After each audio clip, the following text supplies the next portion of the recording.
우리는 누구나 자신이 살고 있는 이 세계를 나름대로 정의할 수 있을 것입니다. 세계는 나에게 네모다 라고 가정할 때 저 네모 안을 저마다 다르게 채울 수 있을 거란 얘기죠. 매일 법원으로 출근을 하는 변호사에게 세계는 법정일 수 있겠고, 오랜 시간 전업주부로 살아온 사람에게 이 세계는 부엌일 수 있겠습니다. 좀 불행한 일이지만 교통사고를 당한 사람에게는 이 세계가 도로 혹은 고속도로로 보일 수도 있겠습니다. 이러한 네모 안의 독특한 성질을 우리는 보통 세계관이라고 합니다.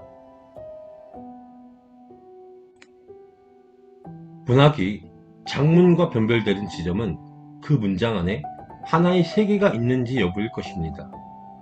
장문이 단순히 문장을 짓는 일인 것에 비해 문학의 한 장르인 시는 문장 안에 세계와 세계관을 담습니다. 우리는 하나의 세계관을 제출한 이론가나 사상가를 그래서 학자라고 지칭합니다. 어려운 얘기 같지만 사실 그다지 어려운 얘기만은 아닙니다. 제 얘기를 해보도록 하죠.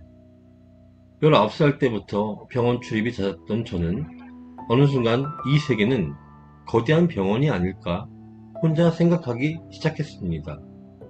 그러니까 단순한 도식화의 우려에도 불구하고 저에게 세계는 병원이다 라는 색안경이 필요해졌습니다. 세계관이라고 해서 엄청난 것은 아니고 이 세계를 어떻게 바라보는지의 문제를 본박하게 묶어서 세계관이라 통칭하겠습니다. 오늘 밤엔 빗방울이 링거액처럼 떨어진다. 저 나무들은 쏟아지는 눈발을 의사 가운으로 입고 있다. 내 몸으로 나비가 들어와. 나비야, 바늘아, 너희들도 아프구나.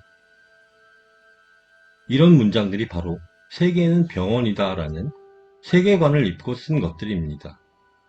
그러니까 문장이 먼저 있고 그 문장으로 유추할 수 있는 세계관이 있는 것이 아니라 정확히 반대입니다.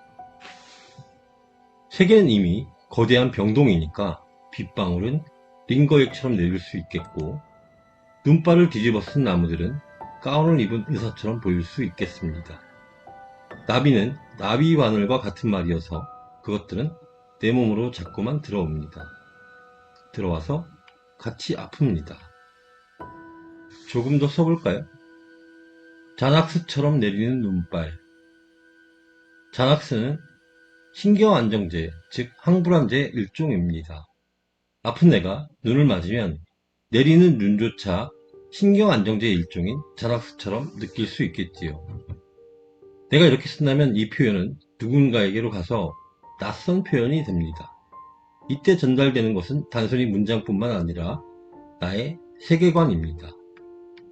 이렇게 시는 읽는 사람과 세계를 보는 관점을 주고받는 일종의 놀이라고 할 수 있겠습니다.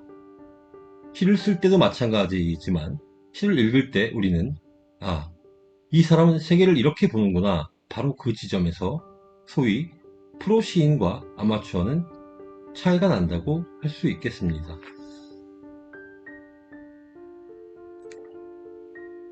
저의 시를 예로 들어서 설명하는 것이 여간 쑥스러운 일이 아닙니다만, 극단적으로 말할 때 세계는 나에게 네모다 라는 가설은 꼭 필요해 보입니다.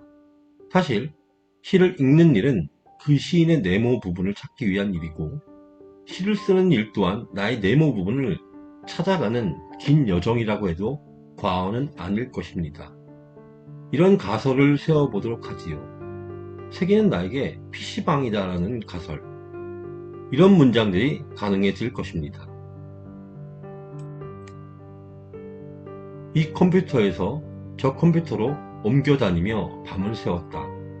그 어두운 곳에서 나의 꽃들은 다 졌다. PC방에서 게임을 하느라 청춘이 다 갔다 라는 말을 저렇게 한 것입니다. 비가 고장난 모니터처럼 지지직거리며 내린다. 비가 오나 눈이 오나 게임만 했다는 얘기를 저렇게 한 겁니다. 나의 손은 마우스인가 봐요. 나의 진짜는 쥐인가 봐요. 게임만 하다 보니 마우스가 나의 신체처럼 느껴진다는 얘기를 저렇게 한 겁니다. 마우스 이꼴 G. 좁은 흡연구역 창틈으로 햇빛이 전자파처럼 쏟아진다. 흡연구역에서 담배를 피우며 가끔 반성도 했다는 얘기를 저렇게 쓴 겁니다. 이런 문장들은 이 세계는 나에게 PC방이다 라는 가설 아래에서 쓴 문장들입니다. 이미지들에게도 리듬이 있고 세계가 있겠습니다. 이번에는 세계는 나에게 카페다 이렇게 가정을 하고 문장을 써보는 겁니다. 카페인처럼 내리는 진눈깨비. 너의 배경음악은 흐린 하늘. 카페에는 카페인이 넘치고 너는 멀리 새떼들과 진눈깨비 너머로 라떼향처럼 사라졌다. 어떤가요? 카페인처럼 내리는 진눈깨비 라는 문장은 이 세계를 조금은 극단적인 색안경을 끼고 이 세계는 카페다 라는 세계관을 먼저 가정하고 쓴 문장입니다. 진눈깨비와 카페인은 우울한 나의 마음을 달래준다는 공통점이 있겠지요. 카페인은 주로 BGM이 흐르니까 떠나간 너의 부금이 바로 흐린 하늘이 될 수 있겠습니다. 사라진 너이니까 다시 만날 수 없는 너이니까 너는 하필이면 흐린 하늘의 새떼들과 라떼의 향기처럼 사라졌습니다. 시인 기영도를 예로 들어볼까요? 기영도의 시집을 읽으면서 이 시인은 자신이 사는 세계를 무엇이라고 생각했을까 고민했던 적이 있습니다.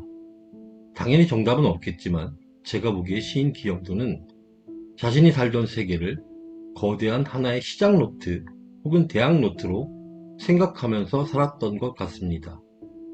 그래서 기영도의 시에는 유독 쓴다라는 단어가 많이 등장합니다.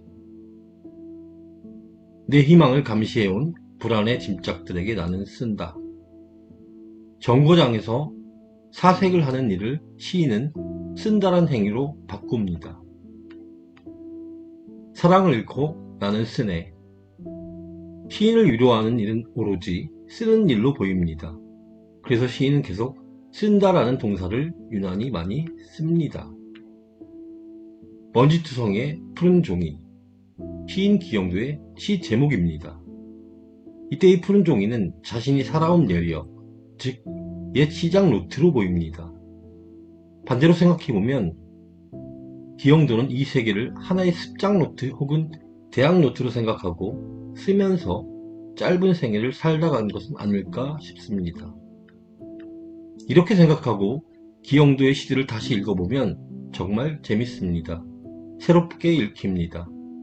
시인 기영도는 자신이 죽기 4개월 전에 시작 메모에서 이렇게 쓰고 있습니다. 적어도 내게 있어 글을 쓰지 못하는 무력감이 육체의 가장 큰 적이 될 수도 있다는 사실을 나는 그때 알았다.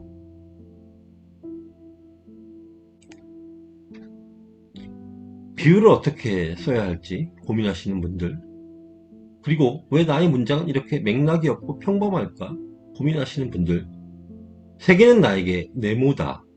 저 네모 부분을 채워보시기 바랍니다. 생각보다 흥미로운 일이 생길 겁니다. 시는 생각으로 쓰는 것이 아니라 상상으로 쓰는 일이기 때문에 그렇습니다.